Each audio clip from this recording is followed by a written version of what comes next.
ಸ್ನೇಹಿತರೆ, ಇವತ್ತಿನ ಈ ಒಂದು ವಿಡಿಯೋದಲ್ಲಿ ನಾನು ಮಾತಿನ ಮಹಿಮೆಯನ್ನು ಕುರಿತು ಸರ್ವಜ್ಞನವರು ಹೇಳಿರುವಂಥ ಒಂದು ವಚನವನ್ನು ತಮಗೆ ಪರಿಚಯ ಮಾಡಿಕೊಡ್ತಾ ಇದ್ದೇನೆ. ಇಲ್ಲಿ ಬಹಳ ಸುಂದರವಾಗಿ ಮಾತಿನ ಮಹತ್ವವನ್ನು ಕುರಿತು ಇವರು ಹೇಳ್ತಾರೆ. ಮಾತಿನ ಮಹತ್ವವನ್ನು ಕುರಿತು ಹೇಳಿರುವಂಥ ವಚನ ಹೇಗಿದೆ: ಮಾತಿನಿಂ ನಗೆಹನಿಯು, ಮಾತಿನಿಂ ನಗೆಹನಿಯು, ಮಾತಿನಿಂ ಹಗೆ ಕೊನೆಯು, ಮಾತಿನಿಂ ಹಗೆ ಕೊನೆಯು, ಮಾತಿನಿಂ ಸಕಲ ಸಂಪದವು, ಮಾತಿನಿಂ ಸಕಲ ಸಂಪದವು, ಮಾತೇ ಮಾಣಿಕ್ಯವು ಸರ್ವಜ್ಞ, ಮಾತೇ ಮಾಣಿಕ್ಯವು ಸರ್ವಜ್ಞ ಅಂಥೇಳಿ ಈ ಒಂದು ವಚನದಲ್ಲಿ ಹೇಳ್ತಾರೆ.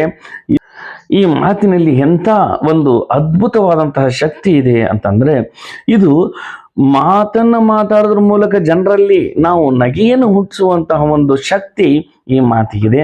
ಅದೇ ರೀತಿಯಲ್ಲಿ ಈ ವೈರತ್ವದಿಂದ ಉರಿತಾ ಇರುವಂತಹ ವ್ಯಕ್ತಿಗಳ ಒಂದು ಬೆಂಕಿಯನ್ನು, ಆ ವೈರತ್ವದ ಬೆಂಕಿಯನ್ನು ಆರಿಸುವಂತಹ ಶಕ್ತಿ ಈ ಮಾತಿಗಿದೆ.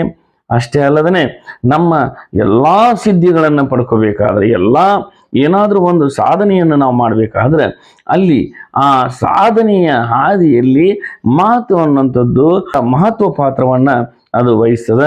ಅದ್ರ ಜೊತೆಗೆ ಏನು ಹೇಳ್ತಾರಪ್ಪ ಸರ್ವಜ್ಞ ಅಂದ್ರೆ, ಈ ಮಾತನ್ನ ಒಂದು ಮಾಣಿಕ್ಯಕ್ಕೆ ಹೋಲಿಸುವಂಥದ್ದನ್ನು ನಾವು ಕಾಣ್ತೇವೆ. ಈ ಮಾತಿಗೆ ಮಾಣಿಕ್ಯದ ಸ್ಥಾನವನ್ನು ಸರ್ವಜ್ಞ ಇಲ್ಲಿ ಕೊಟ್ಟಿದ್ದಾನೆ ಅಂತೇಳಿ ನಾವು ಹೇಳ್ಬೋದು. ಇಷ್ಟಕ್ಕೆ ಈ ಒಂದು ವಿಡಿಯೋನ ನಾನು ಮುಗಿಸ್ತಾ ಇದ್ದೇನೆ. ಮುಂದಿನ ವಿಡಿಯೋದಲ್ಲಿ ಮತ್ತೆ ಭೇಟಿ ಹೋಗೋಣ. ನಮ್ಮ ಈ ಒಂದು ವಿಡಿಯೋವನ್ನು ಲೈಕ್ ಮಾಡಿ, ಶೇರ್ ಮಾಡಿ ಹಾಗೂ ನಮ್ಮ ಚಾನಲ್ನ ಸಬ್ಸ್ಕ್ರೈಬ್ ಮಾಡಿ ಅಂತ ಹೇಳ್ತಾ ಈ ಒಂದು ವಿಡಿಯೋನ ಮುಗಿಸ್ತಾ ಇದ್ದೇನೆ. ಧನ್ಯವಾದಗಳು.